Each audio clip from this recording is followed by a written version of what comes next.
Hi. I was in the mood to go live, and so I thought somebody out there might need a daily dose of Dani, and so I'll go live and talk to the person who needs it. So here I am. For those of you that don't know, I'm Dani Lozano. I'm the business owner of Drinking with Dani and lead the group Drinking Buddies, and we're on a mission to change the world one drink at a time, and we are relentless dream chasers, and if that sounds like you should be a part of us, and that's that.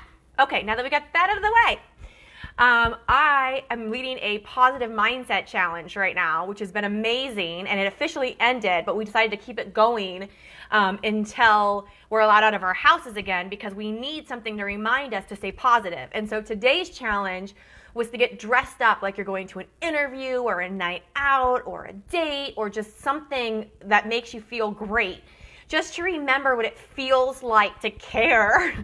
And so I'm going to challenge all of you, even if you're not a part of my positive mindset challenge. If you'd like to be, you can be. But if you don't want to be, just get dressed today feeling great about yourself. And it's amazing what a change it can make in your entire attitude and mood. So hence why I have my hair nice and my makeup on. I actually put on lipstick. I got one of my favorite sweaters on because it's like cold in Maryland. They're saying it might snow. It's crazy. Whatever. It's fine. But while I was looking all pretty and I had this idea or this kind of thought come to mind, and I said to myself, you know what? Somebody out there needs this. And so I'm going to go live right now, and maybe it's Mindy and maybe it's Alana. Love you, ladies. And I'm going to share what's on my mind because it's for somebody, and maybe, just maybe, it's for me. I don't know. But the other night, I did a live talk Wednesday night, so it's going to be on YouTube if you want to watch it. You can also go to my profile and find it. Actually, it came from the Drinking Buddies business page, so go like the page. You'll find it there. But I talked about a podcast I listened to that really put some perspective on what we're going through. And in true Dani fashion, I didn't really rehearse or think through what I wanted to talk about ahead of time. I just kind of go live and just start talking and just trust that what needs to be said is going to come out of my mouth. It's a very dangerous world I operate in.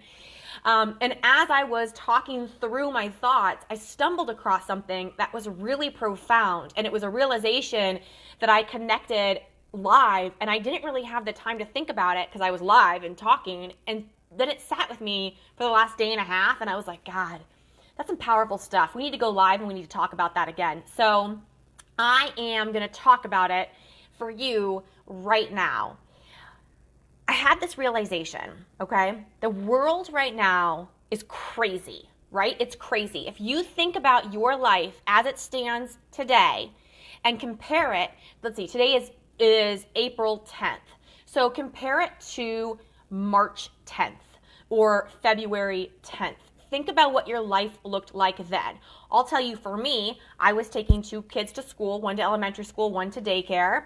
I was working out at a kickboxing studio. I was grocery shopping at the store. I was strolling the aisles of Target on my free time with my Starbucks coffee in hand. I was eating out. I was going to restaurants and bars.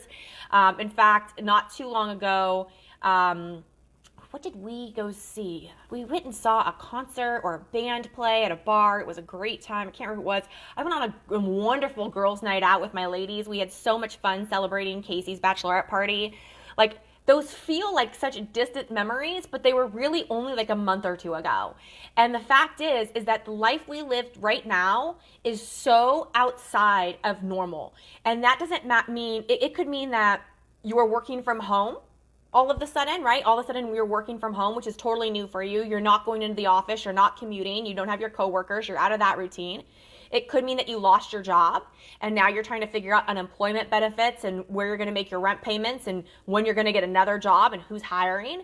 It could mean that you're an essential employee, so you're still going out and you're still doing your job, but your job is completely different and probably terrifying where it wasn't before. The idea of stocking shelves at a Safeway never was scary before you started thinking about the fact that the virus could be on anything you touch. And so all of our lives that have been centered around our careers have completely been shifted one way or the other. There's nobody that is not impacted career-wise by what is happening right now. Even if you're self-employed, your business has changed. It just has changed tremendously. So you have that change going on in your life. then the idea of grocery shopping has become like this big event. Like you can no longer just hop in your car, go to Safeway, get your groceries, come home, put them in the, like everything has changed. So are you going to deliver? Well, guess what? All these delivery services are maxed out on time slots. Are you going to do car delivery or have them come out? Well, curbside, what if they're not wearing a mask? What if they're not wearing gloves? Who has touched the box of groceries before you touched the box of groceries? Were they sick? Did they wear a mask? At this point in our day, when Amazon comes and rings the doorbell, we like wave to the Amazon driver from the window. We open the door, we grab the box with a towel, we spray it down with disinfectant, we towel it down, we open the box, we spray the inside, we towel down all the inside stuff, then we throw the box out outside and just pray for the best. We run to the bathroom, we wash our hands, we sanitize our hands, and now we can finally open up the bag of arts and crafts I bought for my kids who, oh, by the way, haven't seen people other than their parents in like a month. This is a weird world we live in, people. It is a weird world we live in. The good news is it's not permanent. Okay? Now, for you introverts, you might be disappointed by that. But for most of us, the good news is it's not permanent. But here's something I want you to consider, okay? I really want you to consider this, especially if right now you're finding yourself struggling with fear, anxiety, and depression. Those are real emotions. They're no joke, and they can affect everybody, whether you have been a lifelong sufferer of those things or this is all new to you. But I would bet that every one of us is having some degree or some feeling of exhaustion, hopelessness, fear, anxiety, and stress. I just believe it. I believe it for one fundamental reason. So much of our life operates on autopilot. We don't even realize it, but I've said this before, I'm going to say it again because I think it's a very profound example that everybody can relate to. You know, you're in your car and you're driving to your office or a place that you've gone to 1,000 times and you're thinking, you're deep in thought, and all of a sudden you end up there and you don't remember how you got there. That is your subconscious mind running your conscious mind on autopilot. Some people think it's dangerous.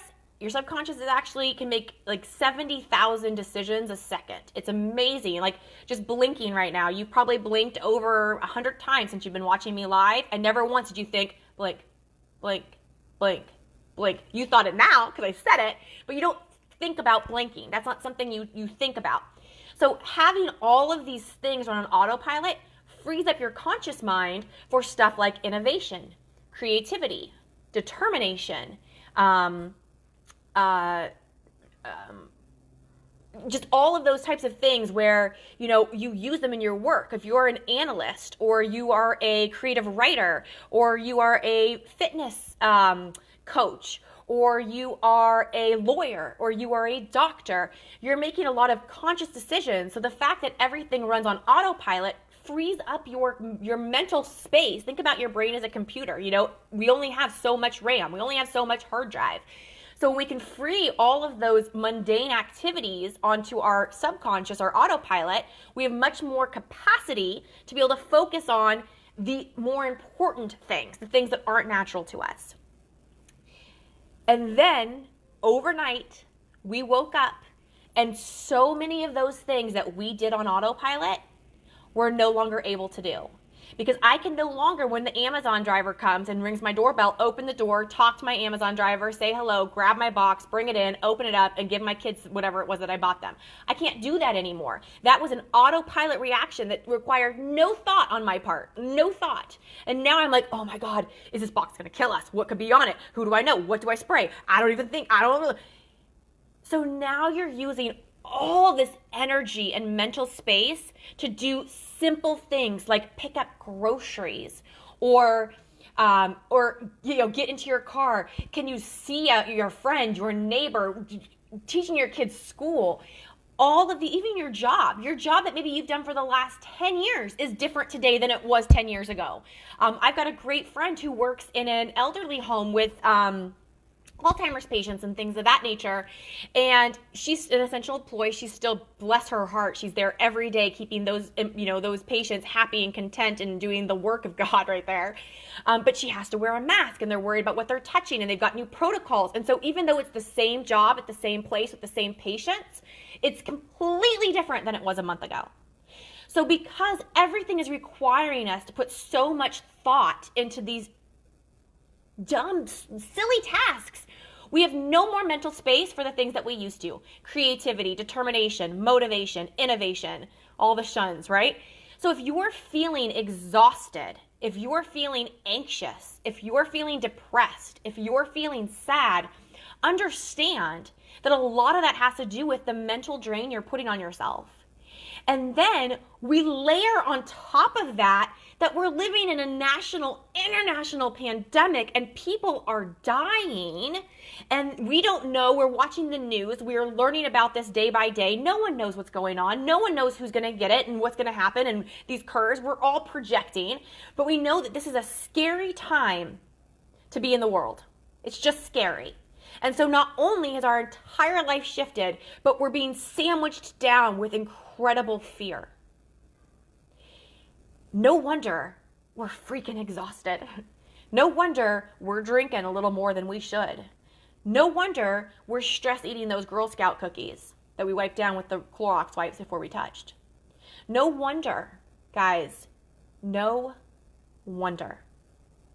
And so here's what I have for you. I have no magic answer. I'm dealing with this myself. One of my ways that I get some relief from all of this is talking to you. And maybe, just maybe, I can inspire, motivate, or talk you into easing up on yourself. And that is the greatest gift that you could give back to me. And so that's what I'm doing. Everybody's going to have to find their own outlet for this. It could be writing. It could be sleeping. It could be watching TV. It could be running. It could be whatever it is. But find yourself an outlet because you're allowed to feel during this time. You're allowed. You're allowed to feel all the time, but especially right now, and especially to those parents who are staying strong for their kids, you are allowed to be stressed.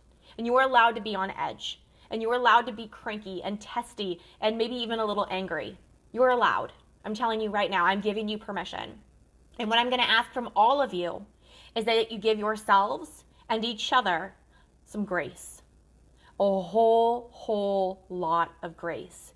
Because every single one of us is doing the best we can in a situation we had no time to prepare for, that we've never lived through, and we don't even know who to ask about. So we all deserve some grace. And as I was researching grace, I came across an article. It's a website called BeMoreWithLess.com, and there was an article about grace and gratitude. I'm going to post it in the comments, but I would like to read something to you if you wouldn't mind, because I think it's really powerful and it really speaks to how I'm feeling right now. So it says, it's interesting how we have to be intentional about practicing grace and gratitude, but stress, busyness, and frustration are second nature. We are pros at reacting to all the things that life throws at us, drilling through our never-ending to-do list, skipping lunch, sacrificing sleep, and taking care of ourselves in the pursuit of more. But more what? And to what end? What would happen if grace and gratitude came first?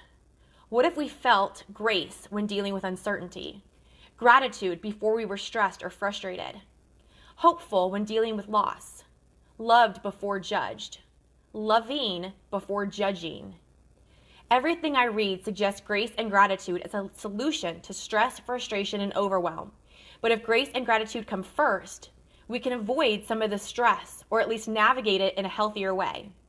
Instead of using grace and gratitude as tools to solve problems, let's start from a place of grace and gratitude. The research on gratitude is fascinating. If you want to see grace and if you want to see if grace and gratitude can soften or eliminate some of the craziness in your life, try it. Here are a few ways to put grace and gratitude first. Say thank you first. Let your first thought of the day be one of gratitude. What are you grateful for when you open your eyes? Think about it for 30 seconds before jumping out of bed. Write it down or say it out loud. Stop measuring who you are by what you accomplish. Grace measures more by what's on your heart than what's on your list. When you are stressing over your calendar or your to-do list and telling yourself that you are falling behind, remember who you are and what you mean to the people around you. Remember what really matters to you. Trust what's in your heart. Laugh more. Laughing is grace and gratitude all wrapped into one joyful expression. Laugh more. Life is serious enough without us trying to keep it up together all day long. Start with you. The more loving you are with yourself, the more loving you can be with everyone around you. The more grateful you are for who you are, what's on the inside, and what you have to offer, the more grateful you can be for the stuff on the outside. The more grace you extend to yourself, the more you'll have to extend to others. Let go, let go, let go. All of this holding on to stuff that really doesn't matter gets in the way of grace and gratitude. From physical clutter and stuff to things we think we should, or the things we think we should believe or should do, to what we think others think. It's all messy. Keep letting go of anything standing in the way of more grace and gratitude in your life. Here's the thing. We can work to simplify our lives, take better care of ourselves, and reduce stress. But some things are not in our control. There will always be surprises, uncertainty, difficult people, loss, and failure. With a reserve of grace and gratitude, we'll get through the hard stuff and come out stronger on the other side. And then there's a quote that they say, gratitude makes the hard stuff bearable and the good stuff even sweeter. And that's by Courtney Carver. So that was said much more eloquently than I could. I hope you enjoyed it. Again, I will post the article, but I just hope that you have found a way through this message to give yourself a little grace. Cheers, everybody.